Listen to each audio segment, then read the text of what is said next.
नमस्कार प्यारे साथियों। मेरा नाम है पंकज। कोशिश कर रहा हूँ कि आप लोग मुझे भली भांति जान पाएं। मैं 26 नवंबर को एक वीडियो लेकर आया था संविधान दिवस के रूप में, और तब मैंने आपसे कहा कि बहुत जल्दी ही मैं कुछ ऐसा शुरू करने जा रहा हूँ जिसमें संविधान के प्रति, संविधान में हुए जो विकास हैं, जो डेवलपमेंट हैं उनमें, या जब संविधान में कोई चीज़ जोड़ी गई या घटाई गई उस पर हमारी न्यायपालिका का क्या रुख रहा। क्योंकि देखिए, जब भी कोई चीज़ स्टार्ट होती है तो उसका उस समय एकदम परफेक्ट कहा जाना, ये तो समय के ऊपर निर्धारित करता है कि जब उसको लागू किया जाएगा उसको किस नज़रिए से देखा जाएगा। सेम ऐसा ही हुआ हमारे संविधान के साथ। हमारे संविधान में जो कानून, जो बात हमारे लिए कही गई, जो मौलिक अधिकार हमारे लिए कहे गए, उनको क्या व्यापक स्तर पे समझा गया, क्या उनको बहुत छोटे स्तर पे समझा गया। इस संबंध में समय समय पर जो हमारा उच्चतम न्यायालय है, जिसको न्यायिक सक्रियता में भी जिसकी भागीदारी है, या जिसके पास न्यायिक पुनर्विलोकन यानी जुडिशियल रिव्यू, जो आपको आर्टिकल 13 के सब क्लोज 2 में कहीं ना कहीं रिफ्लेक्ट होता है, आपको देखने के लिए मिलता है। प्यारे साथियों, हम तो बहुत छोटे से इंसान हैं। बहुत बड़े बड़े शिक्षित जो लोग हैं उनसे गलतियां हो जाती हैं। उच्चतम न्यायालय तक गलती कर देता है और बाद में उसके लिए उसे एक व्यवस्था देनी पड़ती है। मतलब समय के परिप्रेक्ष्य में किसी चीज के लिए क्या बात सामने आएगी, उसको लेके आज मैं आपके सामने आया हूं। बेसिकली मैंने किया क्या है, मैंने एक सीरीज जो है, सुप्रीम कोर्ट ने जो वर्डिक्ट आज तक दिए हैं, जो फैसले दिए हैं, जो जनादेश दिया है सुप्रीम कोर्ट ने, वो जनादेश वर्ड यूज नहीं करूंगा मैं यहाँ पे। जो सुप्रीम कोर्ट ने जो फैसले दिए हैं उसके संबंध में मानव जीवन पे क्या प्रभाव पड़ा, क्या उच्चतम न्यायालय ने उन फैसलों को हमेशा के लिए अंतिम फैसला माना, क्या सुप्रीम कोर्ट ने उन फैसलों को आगे जाके कभी आर्बिट्रेरी मान लिया, उसको रिवॉक कर दिया, उसको हटा दिया। इसी संबंध में मैं आज आपके सामने भारत के संविधान का ऐसा मुकदमा जिसका फैसला कुछ और होना चाहिए था, उसका फैसला कुछ और दिया गया, आज मैं उसी संबंध में आपसे बात करने आया हूं। मैं आज आपको एक बहुत ही महत्वपूर्ण मुकदमे के बारे में पढ़ाऊंगा, जिस मुकदमे का नाम है ए.के. गोपालन बनाम मद्रास राज्य। ए.के. गोपालन वर्सेस स्टेट ऑफ मद्रास 1950 का ये मुकदमा है। प्यारे साथियों, ये यहाँ पे जो पीपीटी है ये हिंदी में है, और जो मेरे व्यूअर्स हैं, सब्सक्राइबर्स हैं, या जो मेरी एग्जाम यात्री का जो मेरा परिवार है, उसमें ऐसे लोग भी शामिल हो सकते हैं जिन्हें अंग्रेजी में इस बात को पढ़ना था। तो जो हमारा टेलीग्राम चैनल है एग्जाम यात्री, उस पर आपको डिटेल्ड हिंदी और इंग्लिश दोनों आपको पीडीएफ वहां पे मिल जाएगी। आप वहां जाके उसे डाउनलोड कर लें, क्योंकि जो समझाने का तरीका रहेगा वो हिंदी और इंग्लिश दोनों भाषाओं में रहेगा, उसमें मुझे कोई आप दिक्कत नहीं है। तो लेकिन फिलहाल जो पीपीटी है वो हिंदी में ही आपके सामने है। दरअसल हुआ क्या, एक कम्युनिस्ट लीडर हैं एक ए.के. गोपालन, और जो काफी ये मान लीजिए हमेशा सरकार के खिलाफ रहते थे। खिलाफ से मतलब सरकार की नीतियों का मुखर विरोध करते थे। जब देश आजाद हो गया तो उस समय भी वो कई मामलों में बंदी चल रहे थे सरकार के विरोध करने के मामले में, लेकिन लगभग उन्हें सारे मुकदमों से बरी कर दिया गया। और लेकिन हुआ क्या, चूंकि वो सरकार के प्रमुख विरोधी थे, तो सरकार ने उन्हें एक प्रिवेंटिव डिटेंशन, बहुत ध्यान से सुनिएगा, एक टर्म मैंने यहां पे यूज की है, निवारक निरोध, प्रिवेंटिव डिटेंशन। हो सकता है कि कई लोगों को प्रिवेंटिव डिटेंशन के बारे में ना पता हो। जो प्रिवेंटिव डिटेंशन एक्ट है, जो निवारक निरोध अधिनियम है, इन निवारक निरोध अधिनियम को सरकारें बनाती हैं।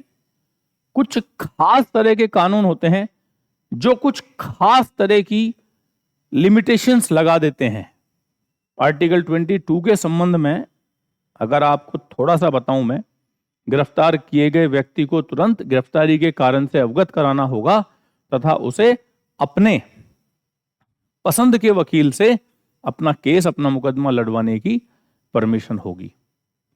ठीक है, ये जो छूट है ये उस व्यक्ति को नहीं मिलेगी अगर उसे किसी प्रिवेंटिव डिटेंशन में बंद किया गया है। मिलेगी पर एक निश्चित समय के बाद मिलेगी। तो जिस दिन प्रिवेंटिव डिटेंशन लॉ या निवारक निरोध कानून को डिटेंशन किसी को कैद में रखना, जब इसके बारे में बात होगी तो आपको तब भी बताऊंगा।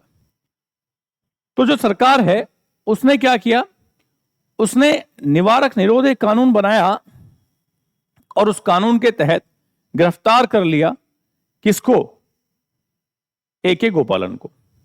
मद्रास की सरकार ने डिटेंशन किया था। अब ए.के. गोपालन जो है इस बात को लेके कि उन्हें यह लगा कि जो मेरा डिटेंशन है वो सही नहीं हुआ है, मुझे गलत तरीके से बंदी बनाया गया है, तो उनके पास अचूक इनफैलेबल डिक्री की तरह काम करने वाला हमारे पास आर्टिकल 32 है।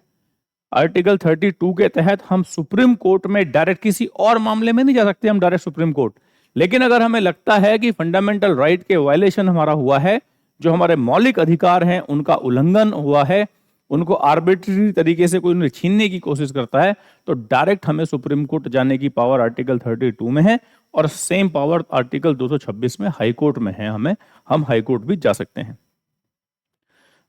इस कानून का उन्होंने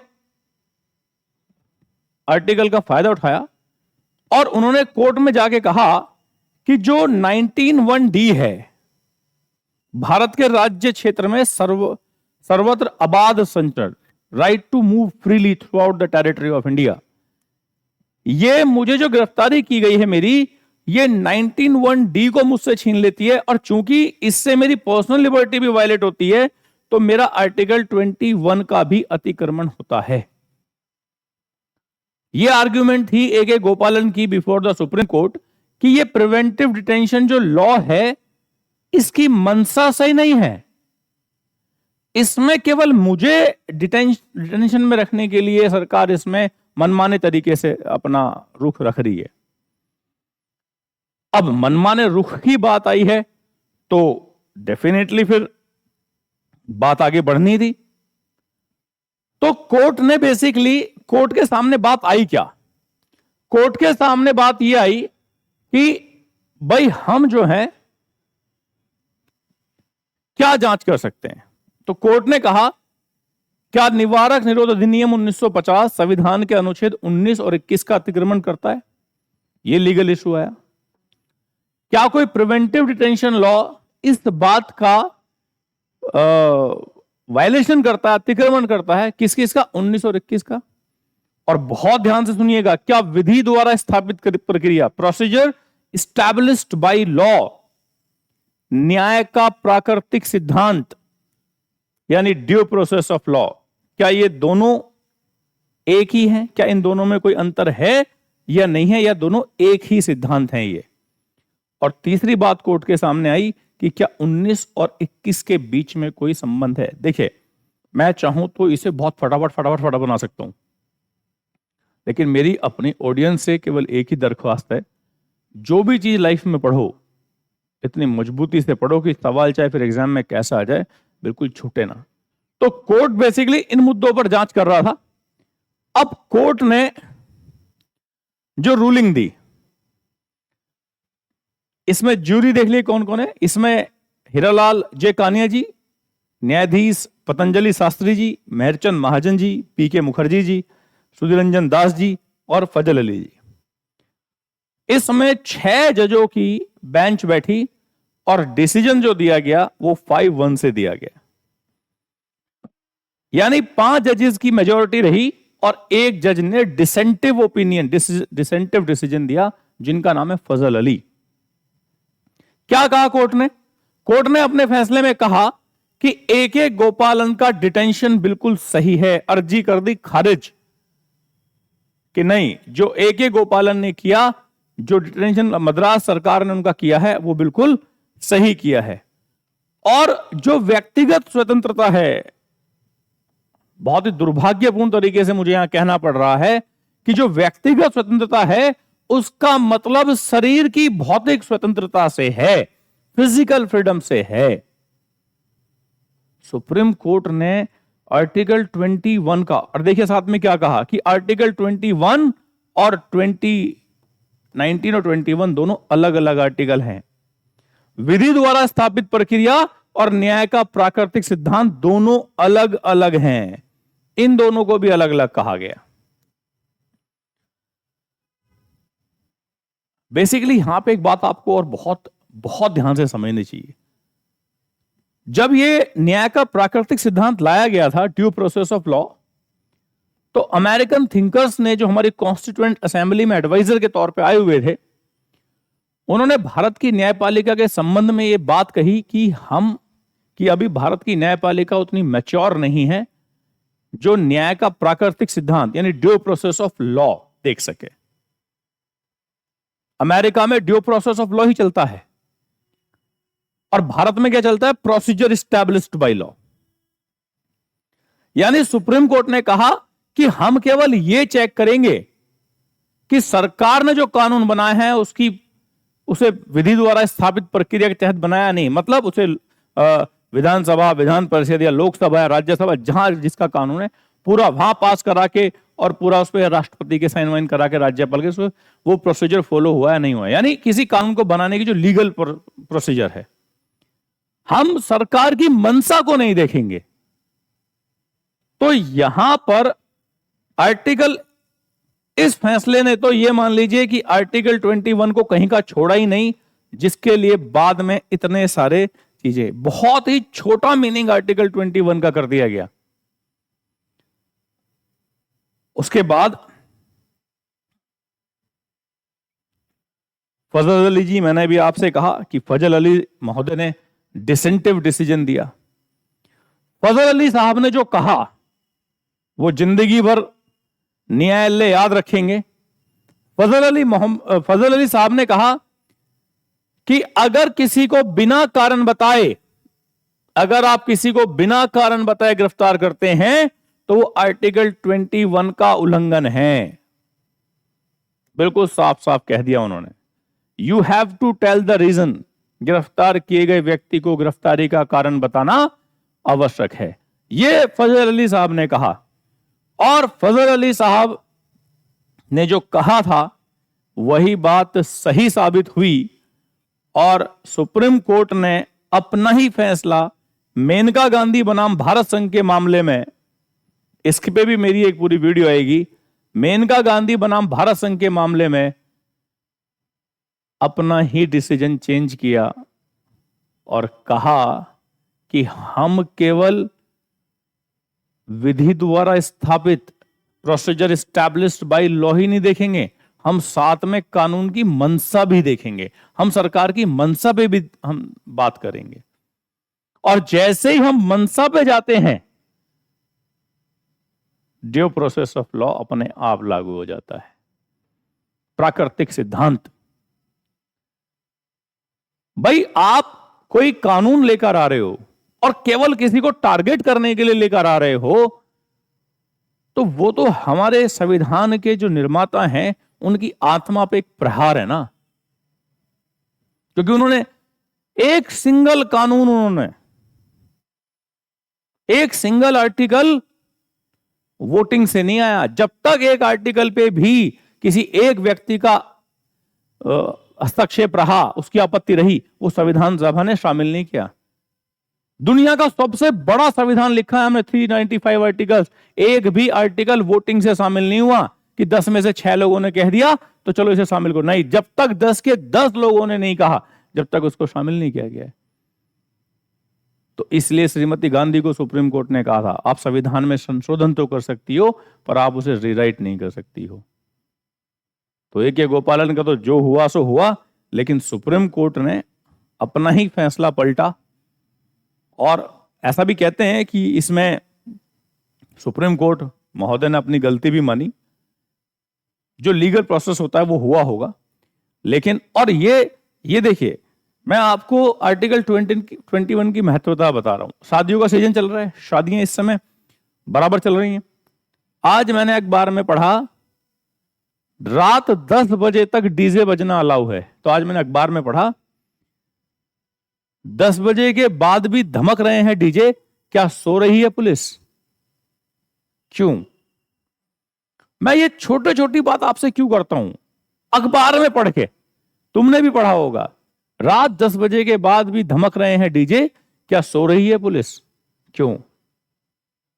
क्योंकि शांत वातावरण में रहना मेरा फंडामेंटल राइट है, मेरा मौलिक अधिकार है। I need a peaceful place to live, it is my fundamental right है, और इसे प्रोटेक्ट करने की जिम्मेदारी सुप्रीम कोर्ट की है, वो हमारे गार्डियन हैं। तो इसलिए अब पुलिस हरकत में आएगी, पुलिस हरकत में आएगी पक्का। जहां जहां डीजे 10 बजे के बाद बजते मिलेंगे वहां कार्रवाइयां होंगी, जब्त होंगे डीजे या मंडप सील होंगे, जो मतलब अब प्रैक्टिकल तो जो होता है वो आपको भी पता है क्या होगा। लेकिन क्यों ये बात छपी? क्योंकि ये मेरे फंडामेंटल राइट को रिलेट करती है। तो मुझे पूरी उम्मीद है आर्टिकल 19 और 21 अलग अलग नहीं है, दोनों एक ही हैं। मतलब वो एक गोल्डन ट्रायंगल का निर्माण भी करेंगे, आगे पढ़ के मैं बताऊंगा मेनका गांधी में। आप देखिए, मेरा स्टैंड तो पढ़ाने का ये रहेगा। हाँ, आपको लगता है मैं स्लो पढ़ा रहा हूं तो उससे थोड़ा और तेज, क्योंकि मामला लीगल टर्म्स का है, मामला लीगैलिटी का है। तो अपनी नॉलेज से, मैं तो जज भी नहीं हूं, मैं तो वकील भी नहीं हूं, जितना मैं समझ पाता हूं और इससे क्या केस, क्या सवाल अखबार हमारी परीक्षा में पूछा जा सकता है, उससे रिलेटेड ही तो कर सकता हूं मैं जो कर सकता हूं। तो मुझे पूरी उम्मीद है कि आज के इस मुकदमे से आपको थोड़ी सी समझ बनी होगी, और मैं ऐसे ही सुप्रीम कोर्ट के महत्वपूर्ण फैसले जो उन्होंने भारत की जाति, जनजाति, व्यक्ति, लोग सबके उत्थान के लिए दिए हैं, मैं आपसे ऐसे डिस्कस करता रहूंगा। ठीक है प्यारे बच्चों, मेरठ में हम आधार क्लासेस और अशोका डिफेंस एकेडमी के नाम से 2 संस्थाएं चलाते हैं। एनडीए का बैच हमारे यहाँ बहुत जल्दी शुरू हुआ है, 13 अप्रैल 2025 का पेपर है। तो अगर आपको एडमिशन लेना है एनडीए में तो सुबह 9:30 बजे से बैच शुरू हो गया है, आप उसमें एडमिशन ले सकते हैं। आरआईएमसी का जून 2025 के लिए जो पेपर होना है उसका बैच 1 जनवरी 2025 से शुरू होगा, तो उसके बारे में भी आप संपर्क कर सकते हैं। बहुत बहुत धन्यवाद। हाँ, और इसका पीडीएफ पूरा हिंदी और इंग्लिश में आपको एग्जाम यात्री टेलीग्राम चैनल पे मिल जाएगा, तो आप वहां से इसे डाउनलोड कर सकते हैं। तो मुझे पूरी उम्मीद है कि मैं आपको थोड़ा सा समझाने में कामयाब रहूंगा। अगर मैंने आपको समझा दिया हो तो एक मोहब्बत भरा कमेंट जब आप करते हैं तो उससे हमें समझ में आ जाता है, या कोई ऐसा केस जिस पे आप मेरा ओपिनियन, मतलब जो उसमें महत्वपूर्ण है, किसी केस के बारे में अगर आप पढ़ना चाहते हैं तो आप उस केस का भी कमेंट कर सकते हैं कि सर इस केस के बारे में हमें पढ़ा दीजिए। तो मेरी पूरी कोशिश रहेगी कि अगले हफ्ते मेरा फिर से आपके सामने इस केस को लेके, उस केस को लेके चर्चा होती रहेगी। बहुत बहुत धन्यवाद। जय हिंद, जय भारत।